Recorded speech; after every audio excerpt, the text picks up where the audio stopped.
Bismillahirrahmanirrahim. Assalamualaikum warahmatullahi wabarakatuh. Selamat siang semuanya. Mudah-mudahan semuanya dalam keadaan sehat walafiat. Ya. Kita lanjutkan kuliah kita, farmastika sediaan padat. Ya.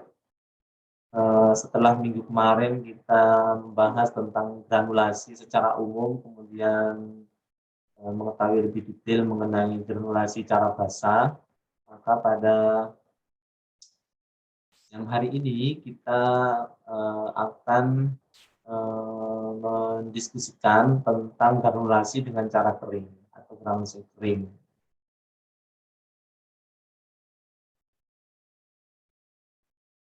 Nah, secara umum nanti kita akan melihat bagaimana granulasi kering itu dibuat, ya, kemudian permasalahan yang sering timbul dengan granul yang dibuat dengan granulasi kering. Kemudian bagaimana mekanisme ikatan granulasi pada granulasi kering, tahapan terbentuknya granul, proses granulasi, dan bahan pengikat kering. Kita melihat bahan-bahan pengikat yang ditambahkan dalam bentuk kering. Nah, mungkin beberapa sudah kurang lebih sama dengan yang didapatkan oleh kalian ketika melihat ikatan granulasi misalnya, ya, atau tahapan terbentuknya granul baik itu dalam basah atau kering, namun ada beberapa nanti yang sedikit berbeda yang akan kita lihat bersama. Jadi granulasi kering itu proses di mana ketika kita membuat granul itu tidak melibatkan cairan atau bantuan larutan pengikat atau larutan pembasah. Nah, dengan kata lain, kita tetap bisa membuat granul, atau apa itu granul, agregat atau aglomerat dari berbagai partikel kecil yang kemudian membentuk partikel yang lebih besar. Nah, tapi kalau dengan granulasi basah atau cara basah itu melibatkan cairan, granulasi kering itu tidak. Nah, kenapa ada opsi granulasi kering ini? Itu tidak lain untuk menghindarkan bahan dari tentu saja yang bersifat sensitif terhadap adanya air, yang mungkin bisa terdegradasi dengan hidrolisis, gitu ya, atau lembab yang ada, maka cara penambahan air itu tentu saja harus dihindari, ya. Kemudian kalau dengan demikian, apakah kemudian granul atau partikel kecil itu bisa dimampatkan atau dikompakkan, ya? Ini yang akan kita lihat bersama. Bagaimana caranya tanpa melibatkan cairan pembasah, tetapi partikelnya tetap bisa berikatan atau berlengket satu dengan yang lain. Ya. Nah, ada istilah metode slugging. Nanti akan kita lihat apa itu slugging atau proses membuat slug. Ya. Kemudian dengan menggunakan roller kompaktor atau itu mesin yang membuat serbuk itu menjadi kompak, ya, dengan rollingnya, rollernya menggunakan roller, dan yang lain adalah menggunakan mesin press tablet. Namun bila kita menggunakan press tablet, maka ada kemungkinan, ya, karena serbuknya itu tidak mengalir dengan baik. Kenapa kita granulasi itu kan karena memang alirannya yang kurang baik, ya. Sehingga ketika masuk kepada rongga cetak atau dies itu tingkat kebaratan granulnya bisa bervariasi, sehingga akibatnya nanti tablet yang diperoleh itu menjadi tidak seragam. Nah, slugging itu disebut juga itu double kompresi atau cetak atau kompresi dua kali, gitu ya.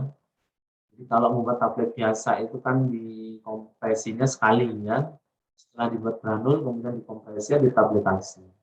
Nah, kalau granulasi kering dengan cara slugging itu ya dikompresi dikompresi 2 kali. Kompresi pertama itu untuk mengompakkan, kemudian dihancurkan menjadi fragmen-fragmen granul. Setelah itu baru kemudian granul yang diperoleh itu dikompresi kembali menjadi tablet akhirnya. Nah, teknik granulasi secara umum kita sudah bahas ya, ada 2 pendekatan, satu sistem batch, yang kedua sistem continuous. Itu yang kita bahas pada saat dengan granulasi basah. Kalau dengan granulasi kering, ini tinggal digunakan apa alatnya yang menyesuaikan dengan proses granulasi keringnya. Ya. Kalau kemarin kita berkenalan dengan low shear mixer atau low shear granulator, high shear granulator, kemudian fluid bed granulator, ada spray dryer, ya. Nah, dengan membuat granul dengan cara kering itu kita bisa menggunakan tadi ya roller compactors dan ada mesin slugging. Ini kita lihat satu persatu ya.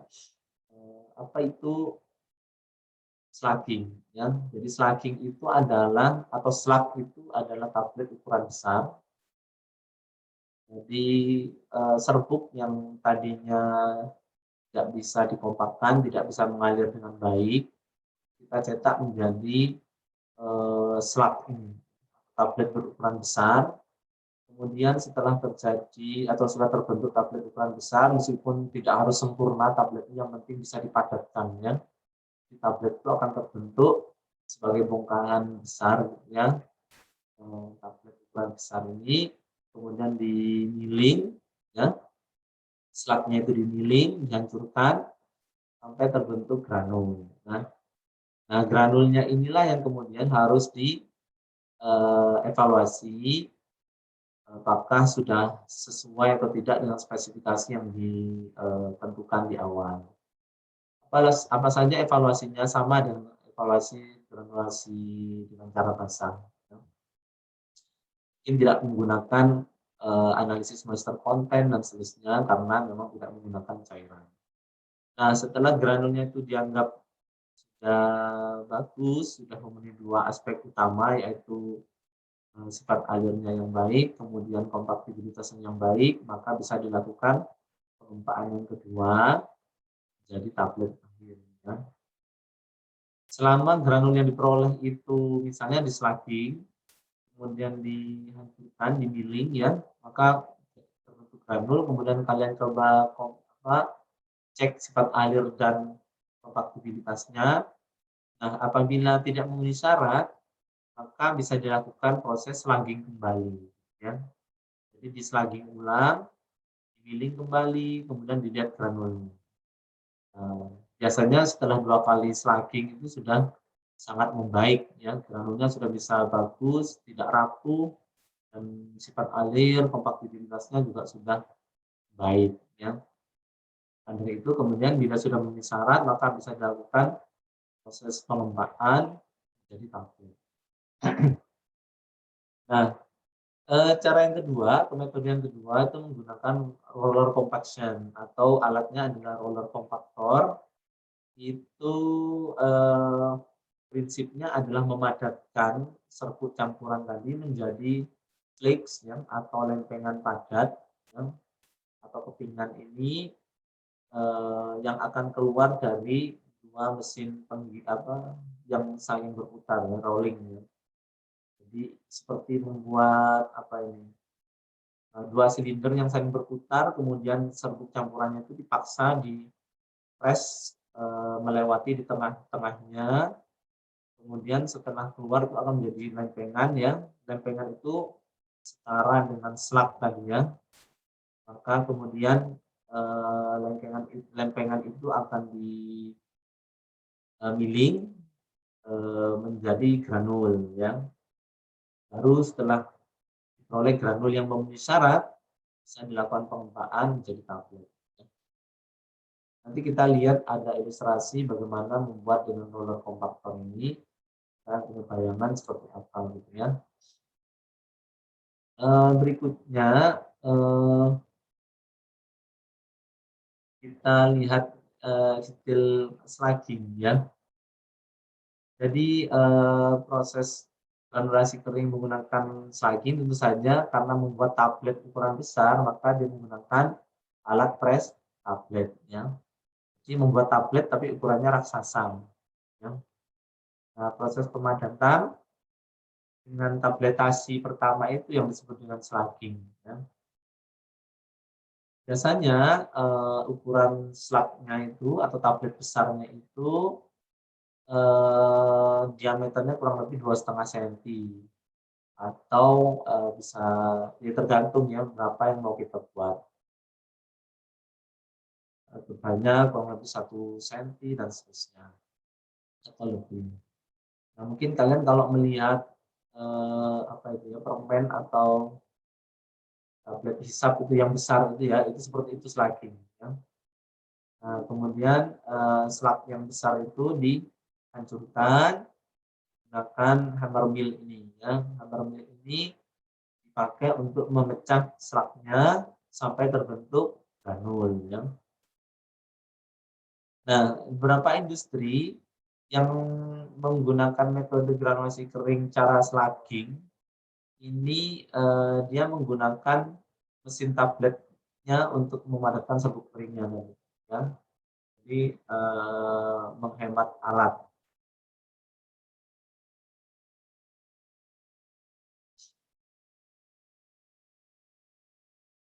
Ini sebagai contoh ya, bagaimana, setelah tablet besar itu diperoleh, kemudian digiling ya, di hammer mill ini tablet tadi slug-nya dimasukkan, ini feedernya di sini, akan masuk kemudian dihancurkan, keluarlah granul sebagai produk akhirnya.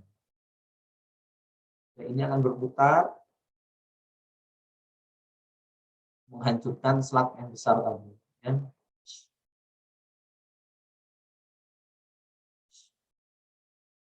Kemudian,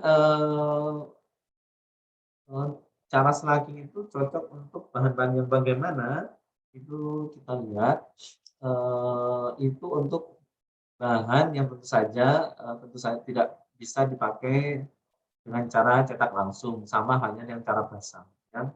Kalau langsung dikompresi, punya sifat aliran yang baik, kompaktibilitas baik, tentu saja tidak perlu digranulasi, ya. Jadi sama dengan, granulasi yang lain, cara slugging ini untuk serbuk yang tidak bisa langsung dikompresi, karena sifat alir atau kompresinya yang buruk, ya.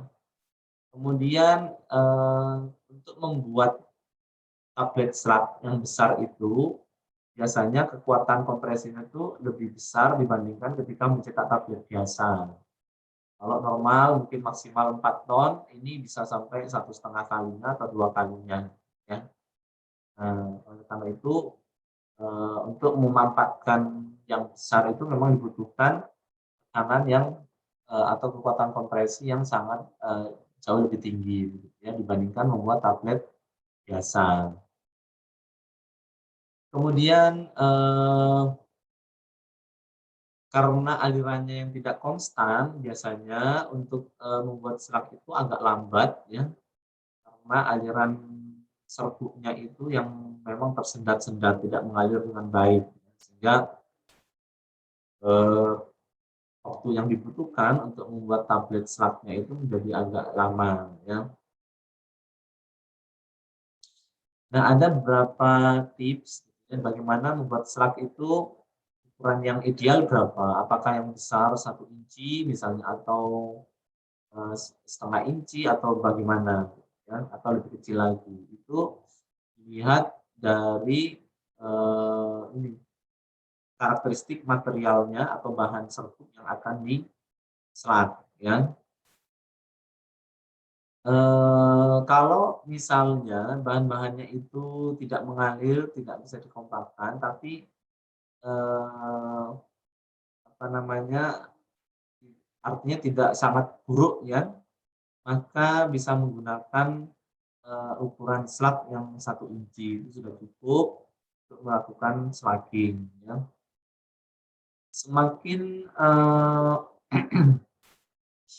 apa namanya, sulit dikompresi itu semakin besar atau semakin kecil. Tidak ada korelasinya sebenarnya ya, apakah semakin sulit itu harus semakin besar atau semakin gampang semakin kecil, tidak. Tapi tergantung dari karakteristik campuran dari bahan yang akan dislug. Jadi nanti dilihat apakah campurannya itu relatif masih mudah dikompresi atau tidak. Kalau kita bicara secara umum, memang di atas 2 cm ukuran tablet atau diameter tabletnya saja. Ukuran itu sebenarnya tidak terlalu signifikan selama kita bisa menghasilkan tablet slug yang bisa padat ya, bisa dikompakkan, kemudian nanti akan digiling menjadi granul kecil nanti ya. Kemudian apa kekurangan dari metode slugging ini? Ya, produksi debunya itu berlebih. Jadi banyak yang kurang nempel ya. Kalau kita bicara serbuk halus dimampatkan, dikompakkan, itu dengan cara basah banyak debu-debu halus yang masih bisa lengket ya. Tetapi kalau dengan cara kering, biasanya mereka akan lepas ya. Jadi partikel debu ini yang tidak bisa lengket pada granulnya. Dan ini menyebabkan, memang kalau dibandingkan dengan granulasi basah, debu halusnya itu bisa berterbangan ya. Dan ini ada risiko kontaminasi silang ya, atau cross kontaminasi bila nanti dalam proses produksi itu melibatkan berbagai macam atau jenis produk gitu ya. Ada kontaminasi dari produk-produk yang di slugging ini. Kemudian slugging itu tidak bisa dibuat continuous. Kenapa? Karena kemungkinan besar penyebabnya adalah di investasi mesin cetak tabletnya ya, karena yang membuat slug dan yang menghasilkan tablet akhir itu mesin yang sama, sehingga tidak bisa dibuat continuous, kecuali kita punya 2 mesin tablet nih. Misalnya mesin tablet pertama itu untuk membuat slugnya, kemudian setelah itu dipasangkan dengan layak gitu ya untuk milling, kemudian menghasilkan granul yang sesuai spek. Setelah itu langsung dikompresi lagi pada mesin tablet yang kedua. Hanya saja kalau investasi 2 mesin tablet itu kan menjadi sangat mahal ya. Karena itu biasanya industri itu juga menggunakan satu, tapi sistemnya skala batch. Jadi digunakan dulu untuk membuat slugnya, setelah itu mesinnya dipakai lagi untuk tabletasi produk akhirnya. Nah, berikutnya kekurangan yang lain itu hasilnya relatif memang lebih rendah karena banyak yang tidak bisa sempurna jadi granul. Itu tadi daya lekat antar partikel tidak sebagus kalau menggunakan cara basah. Kemudian kontrol prosesnya itu sulit. Maksudnya bagaimana? Ini kalau kita bicara serbuk yang tidak bisa dikompakkan, itu memang seringkali ketika kita lihat itu sekali di slugging saja sudah cukup, tapi kadang-kadang bisa 2 kali. Nah, ketika dilakukan slugging pertama, di milling, kemudian dihasilkan granul, ternyata granul sangat rapuh, harus digranulasi ulang, di slug ulang gitu ya. Jadi tidak bisa terkontrol dengan presisi. Salahnya memang bisa 1 kali, ada kalanya bisa 2 kali sluggingnya. Nah, menjadi kurang ekonomis karena itu tadi terlalu banyak pengulangan, kemudian hasil atau kecil dan banyak merugikan ya. Nah, apa tahapan bila kita mau melakukan slugging? Sama ya, secara umum granulasi itu selalu didahului dengan reduksi ukuran partikelnya ya. Reduksinya adalah dengan menghaluskan bahan aktif dan eksipiennya ini dengan cara diayak atau digerus atau dimiling ya, tergantung. Setelah itu kemudian boleh misalnya kita menginginkan itu dicampur dengan disintegran yang dibagi dua, satu di fase dalam, satu di fase luar, atau 100% di fase dalam, terserah ya. Dicampur dengan bahan-bahan yang lain ya, setelah dihaluskan. Eh, jangan lupa karena slug itu adalah mencetak tablet, maka harus ditambah lubrikan dulu. Ya. Kalau tidak ditambah lubrikan, rusak alatnya. Ya. Jadi ketika akan dilakukan slugging atau mencetak tablet yang besar tadi, tetap harus ditambah dengan lubrikan. Setelah itu tablet besar yang dihasilkan yang disebut dengan slug itu digiling dan diayak ya sampai ketemu ukuran granul yang seragam. Kemudian baru fase eksternalnya bisa ditambahkan. Dan jangan lupa, ini yang sering lupa ya, ketika mau kompresi, tambahkan lagi lubrikannya. Jangan beranggapan bahwa yang tadi kan sudah ada di dalam. Ya. Jadi tetap harus tambahkan lubrikan lagi untuk pencetakan tablet akhir. Ya. Nah, ini yang sering rawan terjadi adalah ketika mau membuat slug, itu tidak ditambah dengan lubrikan. Ya. Ini bisa rusak alatnya, ya, tidak bisa keluar tabletnya karena saking kerasnya dipompa, kemudian tidak bisa diejeksikan, tidak ada lubrikan yang dimasukkan. Ya. Kemudian ini saya kira bisa baca sendiri mengenai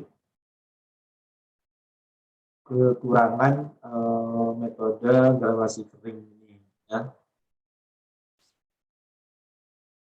Misalnya sebagai contoh kalau kita bicara single batch processing ini banyak polusi udara dan juga polusi suara karena proses slugging itu membutuhkan tekanan yang tinggi. Biasanya proses cetakannya dengan tablet konvensional dengan mesin tablet konvensional itu menghasilkan suara yang bising ya, dan kemudian itu sangat mengganggu ya, itu disebut polusi suara. Belum lagi kalau kita bicara tadi debu yang terbangan itu bisa menjadi polusi udara ya, dan seterusnya. Saya kira itu bisa nanti kalian bisa baca sendiri ya mengenai kekurangan dari metode slugging ini ya.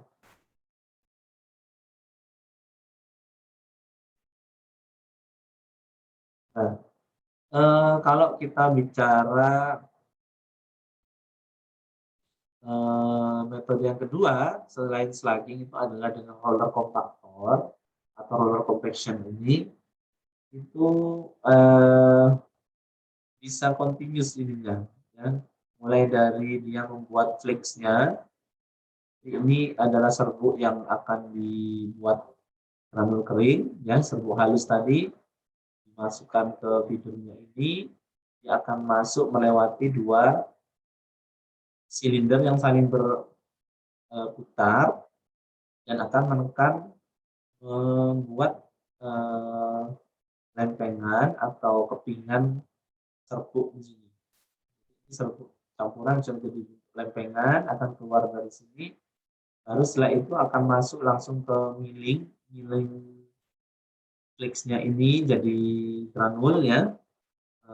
Kemudian produk akhirnya adalah granul yang sudah berukuran seragam. Karena karena ada alasan yang bisa dipakai untuk mengontrol ukuran dari fragmen yang ada. Ya. Ini secara ilustrasi dua dimensi, sementara ini bentuk real, bagaimana itu dengan alat ya. Jadi ini nanti feedernya ini ya, untuk masukkan serbuk campuran, dan ada dua mesin rolling yang saling berputar ini untuk memadatkan campurannya, setelah itu langsung masuk ke gilingnya. Kan tadi dan jadilah granul air ya. Nah, untuk silindernya itu ada yang halus, ada yang bergerigis, tergantung spek dari alat yang digunakan.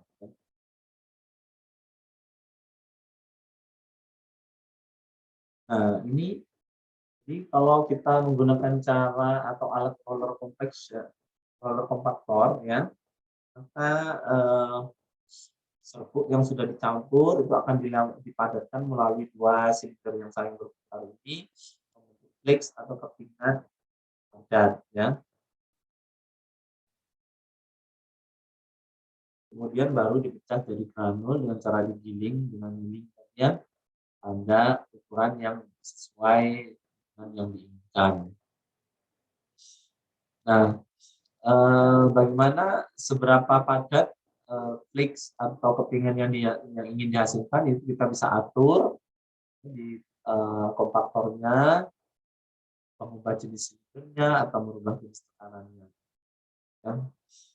Kemudian kalau semisal nanti granul itu juga rapuh, maka bisa dilakukan regranulasi. Jadi yang sudah jadi granul dimasukkan roller kompaktornya lagi untuk padatkan lagi menjadi flakes, kemudian diayak kembali menjadi granul. Ya. Ini keuntungannya ada beberapa ya kalau kalian memilih cara roller kompaktor, roller compaction ini proses granulasinya bisa continuous. Kalau tadi kan skala batch saja karena dia menggunakan slugging dengan mesin yang sama. Karena kalau ini dia bisa menggunakan line yang satu arah sehingga prosesnya itu bisa dibuat dalam sistem continuous. Ya. Kemudian karena sistemnya continuous dalam wadah yang tertutup ya, itu biasanya lebih baik dalam menghasilkan sebanyak kalau dibuat dengan slugging ya. Kemudian kalau kita bicara template konvensional itu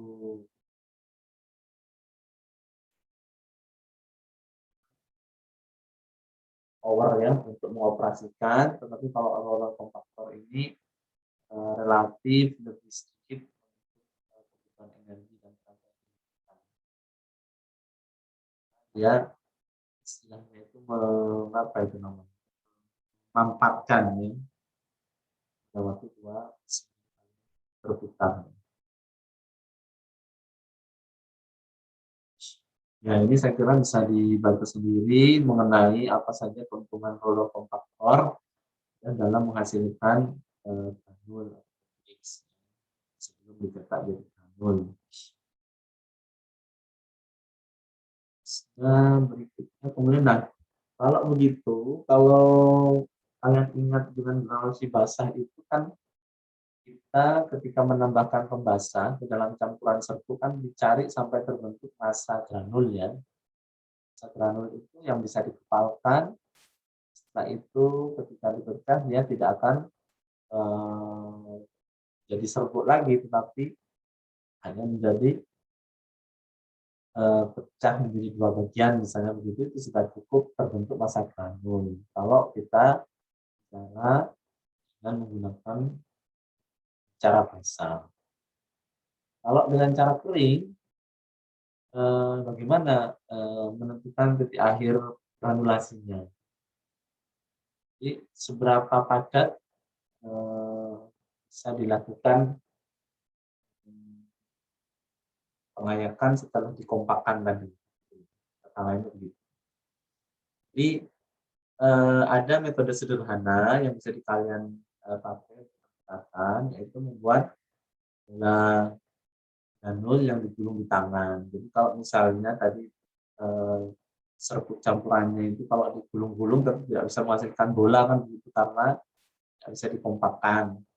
Namun setelah dilewatkan slug atau itu kompaktor ya, coba dibuat bola gitu ya, ya. Nah, kalau dia ternyata tidak biar lagi ya, istilah bahasa Indonesia hancur lagi jadi serbuk, maka mungkin bisa dikatakan masa granulnya itu sudah terbentuk. Nah, dengan demikian kita juga bisa mengantisipasi jumlah fines yang terlalu tinggi dengan cara granulasi kering. Dan memang menentukan dengan cara seperti ini butuh pengalaman karena tidak alat yang menentukan. Jadi kita yang melihat seberapa bagus nanti masa itu dimanfaatkan.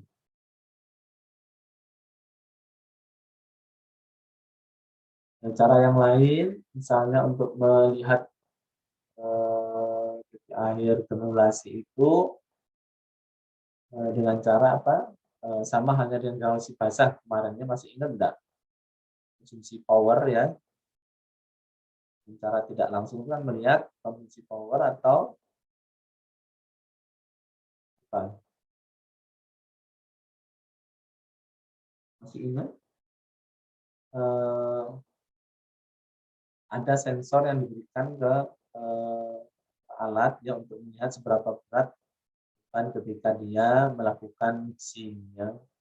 Kalau dengan granulasi basah itu ketika penambahan pembasahnya itu ya kita lihat apakah penambahannya itu sudah cukup atau tidak dari sensor power consumption itu. Nah ini sama dengan granulasi basah.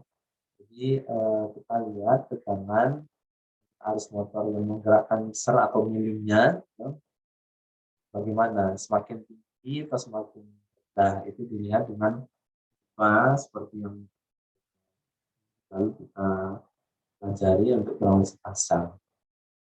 Artinya jika granulnya sudah enak sudah berkonsolidasi dan sudah pecah yang menjadi granul yang kecil itu, artinya kebutuhan power dan itu menjadi turun, itu menjadi penanda bahwa granulasinya juga sudah selesai. Nah, oleh karena itu metode yang sama ini digunakan dalam menentukan proses granulasi kering. Kemudian apa saja permasalahan yang bisa timbul kalau kita menggunakan cara granulasi kering ya. Paling tidak ada beberapa yang bisa kita lihat ya. Pertama adalah level atau derajat kompaksinya atau level pemadatannya itu tergantung pada kapabilitas produk yang dikompresi. Jadi kadang yang saya sampaikan tadi, bahwa kadang ada bahan yang cukup sekali diselati ini sudah bisa dikompakkan, sehingga bisa langsung milling dan jadi granul. Tapi granulnya tidak yang rapuh. Nah, ada yang kalau rapuh maka harus dibuat kasih ulang atau diselap ulang, gitu ya. Sehingga ini case per case bisa berbeda, gitu. Bisa disamakan ya. Nah, apabila bahan campuran tadi yang mau digranulasi itu terlalu banyak fines, maka ya ini kalau berulang terus artinya sudah tidak bisa dengan cara kering, ya. Maka alternatifnya bisa dengan cara basah non tuang, ya. Jadi tidak perlu menggunakan air, ini masih aman atau relatif aman produknya dari kemungkinan terhidrolisis dan seterusnya. Nah, kalau kering karena terlalu banyak debu yang dihasilkan atau partikel halus itu yang disebut fines ini ya, ini benar-benar sangat tidak diinginkan fines ini. Kenapa? Karena dia itu partikel kecil itu punya kecenderungan untuk mengabsorpsi udara di permukaan partikelnya. Bayangkan kalau partikel halus ini ada di dalam campuran granul, kemudian granulnya itu Anda cetak misalnya ya, maka absorpsi udara yang ada di permukaan partikel itu akan terjebak di dalam tabletnya. Bayangkan kalau tablet yang dicetak itu mengandung layer udara, maka udara itu akan mendesak keluar. Nanti ketika tabletnya selesai dibuat, terjadi capping atau dipecah bagian atasnya itu memisah, karena ada layer udara yang ditimbulkan oleh fines. Chipping, laminating, dan seterusnya ini menjadi masalah karena adanya fines yang terlalu banyak. Ya.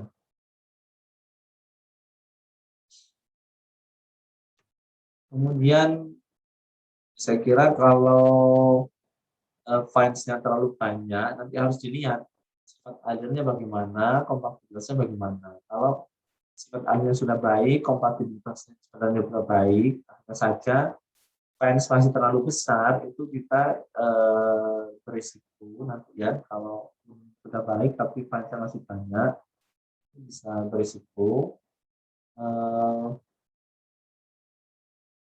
menghambat sifat alir suatu saat.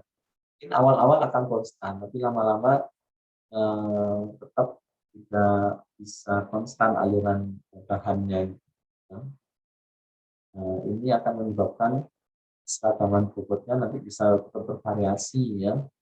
Kemudian kita bicara perasaan dari tabletnya, kalau fines terlalu banyak biasanya cenderung rapuh. Apa kok cenderung rapuh?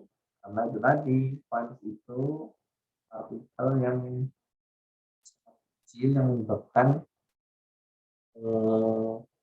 bahan itu tidak bisa secara sempurna dikompakkan. Kerasannya menjadi rendah saat diukur nanti. Kemudian kita lihat sama halnya dengan granulasi basah, apa saja mekanisme ikatan granulasi yang ada di granul keringnya. Kalau kita bicara ikatan partikel itu hanya ada dua, jadi gaya elektrostatik sama gaya van der Waals. Saya kira sama dengan yang granulasi basah. Tapi kalau kita bicara ikatan secara umum itu juga sama ya. Yang membedakan dengan granulasi basah hanya di nomor 5 ya. Nomor 4 juga. Yang gaya elektrostatik, granulasi basah juga sama ada, van der Waals juga sama, mechanical interlocking juga sama ya, karena surface atau permukaan partikel yang tidak rata yang menyebabkan satu dengan yang lainnya saling mengait. Nah, yang membedakan jembatan padat yang terbentuk ya. Kalau pada granulasi basah itu kan jembatan padatnya dihasilkan dari tingkat yang dilarutkan ya. Setelah pelarutnya menguap, baru jembatan padatnya terbentuk gitu. Nah, kalau ini karena tidak menggunakan pembasah atau pelarut, maka jembatan padat yang terbentuk itu terjadi karena adanya peleburan. Dan meleburnya dari mana? Gitu kan kita tidak memanaskan ya bahannya. Itu terjadi pada saat dikompresi. Bahan-bahan yang saat dikompresi itu kan akan saling bergesekan satu dengan yang lain ya. gesekan itu terjadi, gaya gesek itu menimbulkan panas ya, dia menghasilkan panas dan panas itu pada ukuran tertentu dia bisa meleburkan eh, bahan-bahan padat yang ada di situ untuk tempatnya dan menghasilkan kemudian jembatan padat yang menghubungkan satu partikel dengan partikel yang lain. Itu jembatan padatnya karena peleburan, sementara pada granulasi basah karena penguapan ya, atau hilangnya pembasah menyisakan padatan yang terbentuk. Dan yang kelima itu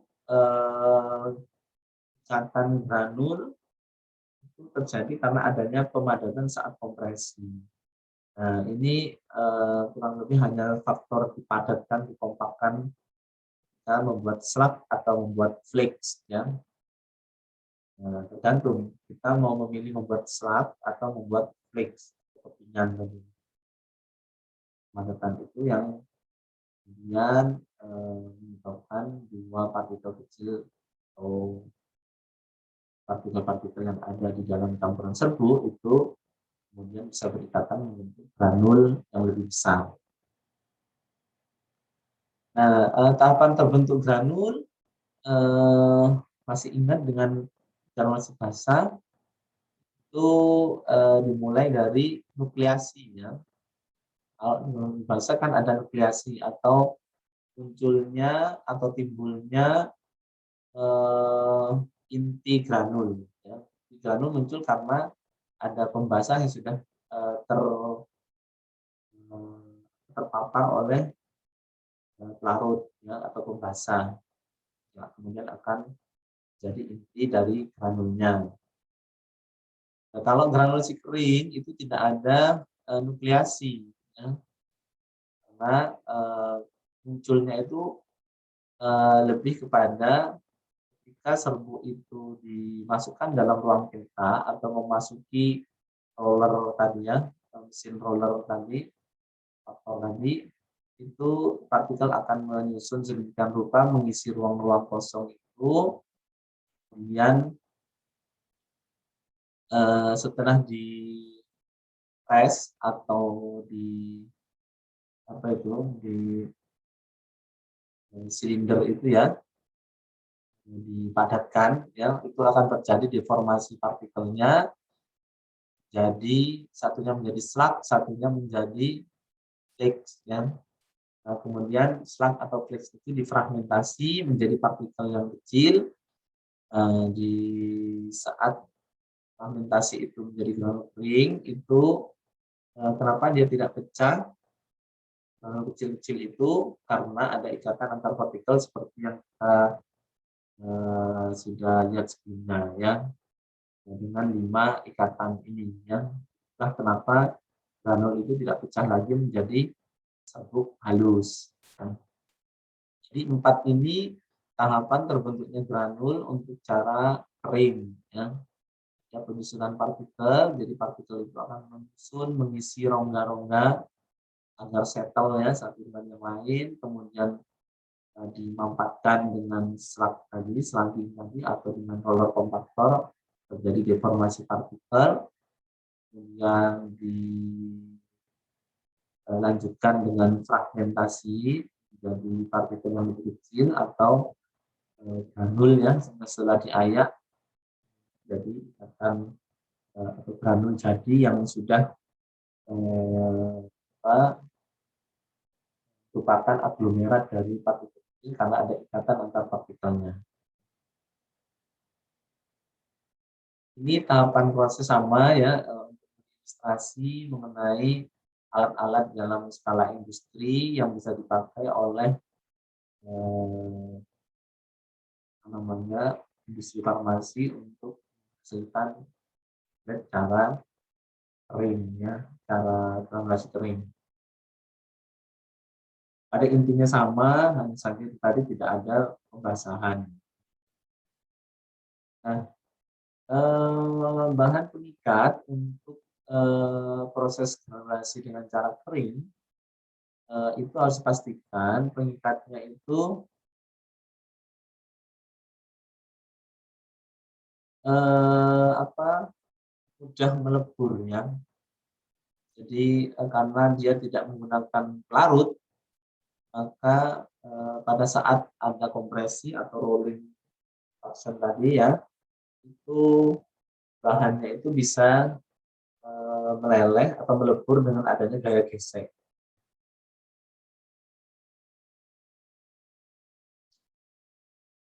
Nah, dengan demikian, semakin banyak bahan yang meleleh atau melebur itu dengan adanya gaya gesek itu, semakin banyak pengikat yang, mengikat antara partikel satu dengan yang lain.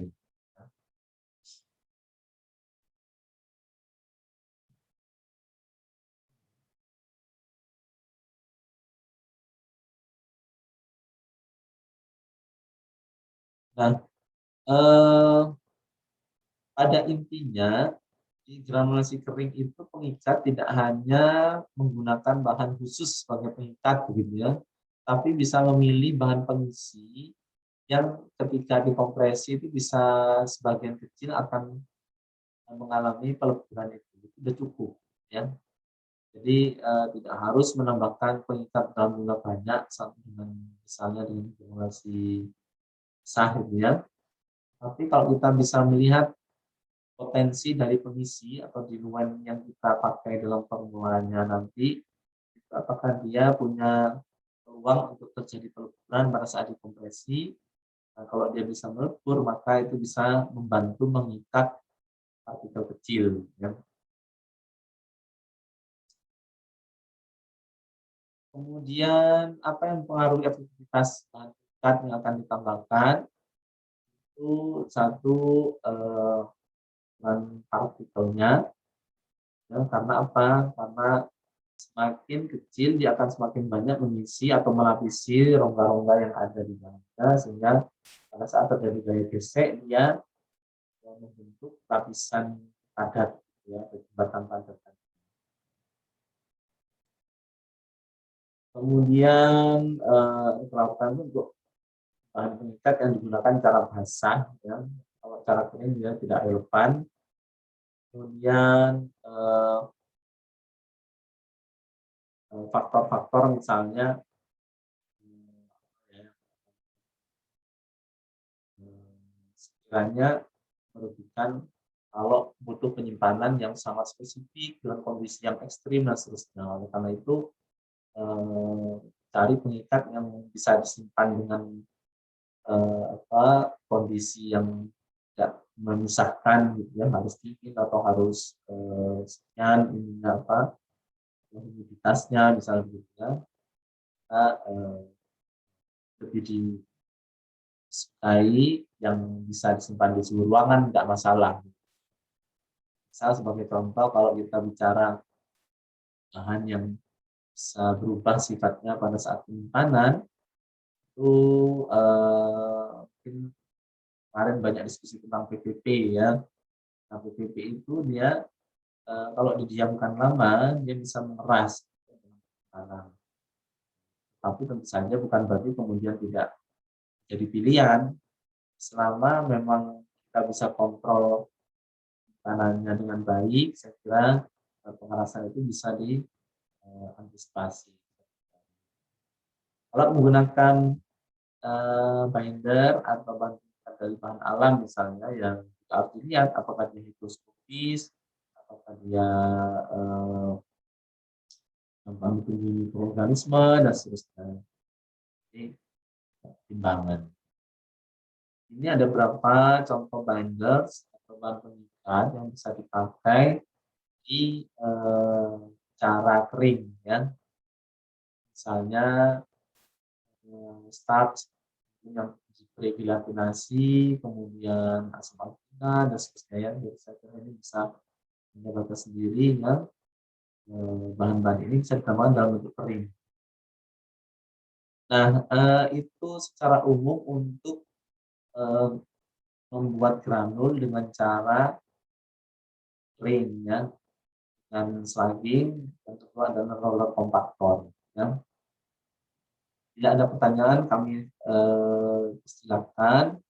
Namun sebelum itu mungkin saya lanjutkan sedikit, kemarin ada cara, menggunakan cara membuat, semacam granul ya, dengan cara sterilisasi ya, ekstrusi ya, yang kemarin belum, saya berikan ke kalian. Saya, tunjukkan nanti apabila dari 2 hal ini, eee, ada pertanyaan.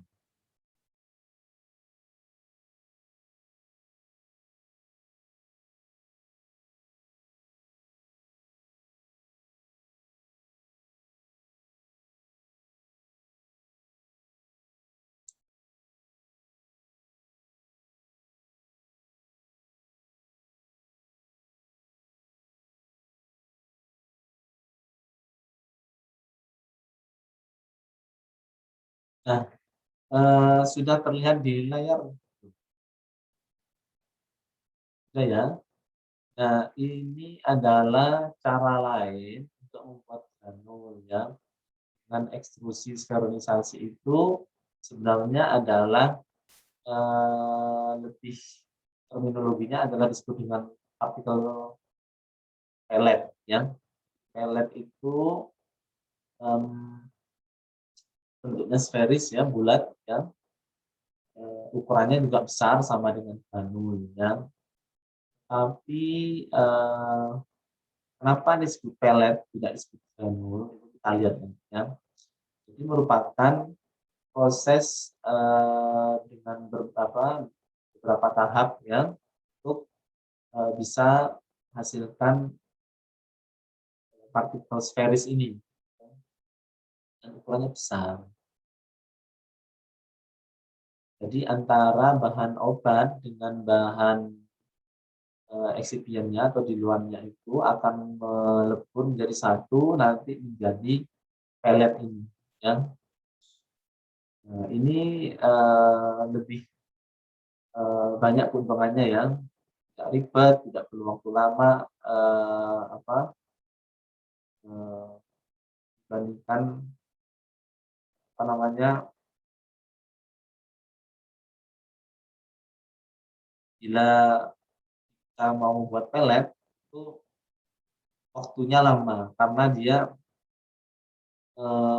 perlu sferiskan gitu ya, dibulatkan, ada sterilisasinya, ekstrusinya, nanti dia akan bentuk jadi satu, dan nanti, baru kemudian dihaluskan menjadi, partikel seperti itu.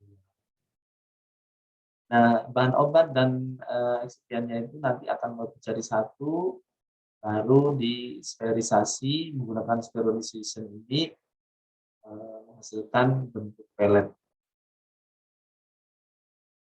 Nah, seperti apa tahapan pembuatannya, itu, campur, serbuknya dulu ya, kemudian, eee, sedikit dibasahi gitu ya, campuran tadi, kemudian dilewatkan ekstrusi ini. Ekstrusi itu seperti, batu bahan untuk memaksa bahan padat itu seperti semi solid gitu ya, akan keluar dari, rongga-rongga gitu ya. Kalau kalian membuat, mie, cetakan mie gitu ya, itu kan akan keluar dalam bentuk, eee eee, tayan begitu ya. Nah, itu nanti akan dipotong-potong, jadi disterilisasi ini baru kemudian dikeringkan jadi partikel pellet dan nanti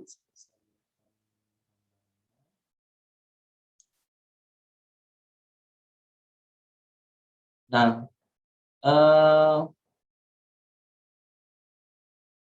cara granulasi yang lain itu adalah dengan lelehkan, dengan cara pelelehan. Artinya apa? Tentu saja kita harus menggunakan bahan tambahan itu yang bisa meleleh dan menjebak bahan aktifnya dalam, bahan yang sudah meleleh tadi, ya. Jadi, sebagai contoh adalah bahan-bahan yang bisa melebur pada suhu rendah, kalau suhu tinggi nanti butuh panas yang sangat tinggi, ya.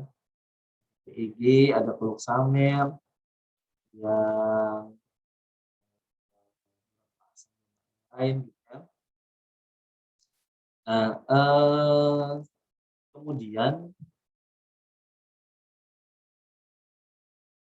bahan-bahan ini harus bisa meleleh ya. Setelah dia meleleh, baru dicampurkan dengan bahan obatnya. Ya. Kemudian setelah itu eh, didapatkan cetakan untuk kemudian mendapatkan granul-granul yang sudah mengeras, ya, sudah mengandung bahan obat yang ada di dalamnya. Ya. Bisa dibayangkan ya prosesnya. Jadi, si bahan pembawanya itu dilelehkan, kemudian bahan aktifnya dimasukkan, setelah itu dicetak, ketika dia kembali ke suhu ruangan dia akan memadat lagi. Kayak apa itu? Contoh bahan yang memadat lagi di suhu ruangan. Setelah dipanaskan dia akan kembali padat di suhu ruangan. Ya, ini PEG, bauxamer, asam lemak, dan seterusnya.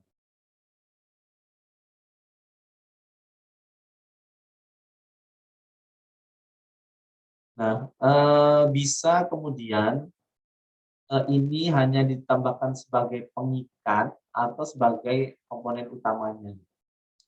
Jadi serbuk yang lain yang tidak apa ya istilahnya itu bahan obatnya misalnya tidak semuanya 100% terlebur di dalam bahan ini. Kalau enggak ini nanti jadi bahan utamanya. Gitu ya. Ini lebih kepada membantu untuk membuat jembatan padat itu dengan cara dilelehkan, kemudian dia akan memadat gitu kira-kira. Komponen dari bahan yang bisa melebur ini itu kurang lebih sepersepuluh sampai sepertiga dari total berat yang akan digranulasi.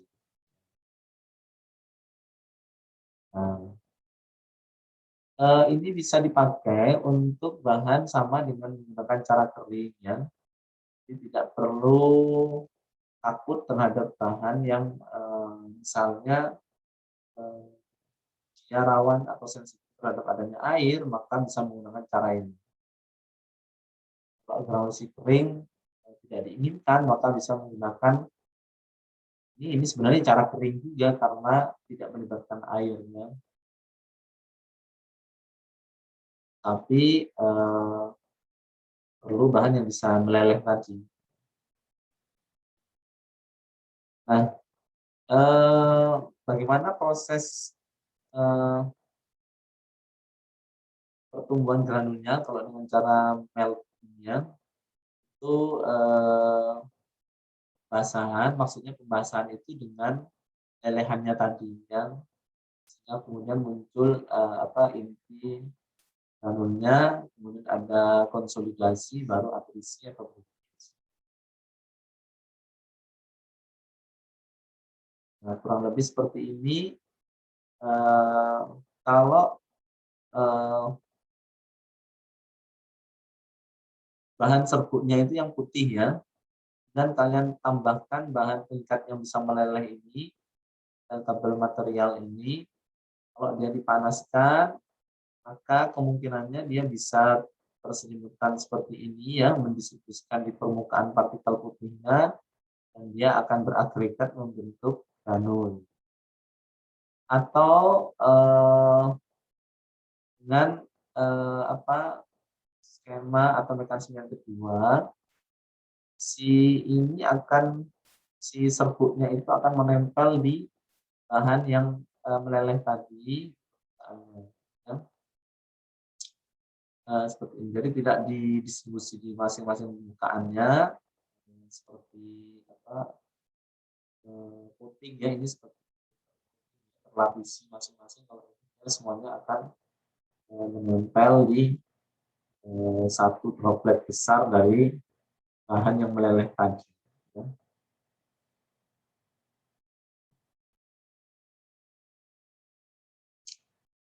konsolidasi growth saya kira ini juga sama, jadi layer tadi akan tumbuh membesar membesar gitu ya, itu adalah masa pertumbuhannya. Kemudian setelah itu akan terjadi atrisi atau breakage sama halnya dengan generasi basah ya. Nah, apa saja faktor yang berpengaruh untuk pembuatan granul dengan cara pelelehan itu formulasinya tentu saja. Formulasinya adalah bahan apa yang dipilih, ya, jenis bahannya, berapa banyak jumlahnya itu akan mempengaruhi. Tentu saja ini kasus per kasus tidak bisa dibuat general, ya. Kemudian faktor yang berpengaruh kalau tidak dari formulanya ya dari prosesnya. Seberapa strict kita mengontrol ini, waktu pencampurannya, kecepatannya, jumlah pengisian, suhu proses, kemudian bagaimana penambahan tingkatnya itu apakah tingkatnya dilelehkan dulu dan serbuknya ditambahkan atau sebaliknya setelah dilelehkan baru dituang ke dalam serbuknya. Ya. Sistemnya adalah distribusi atau gas tadi ya. Nah karena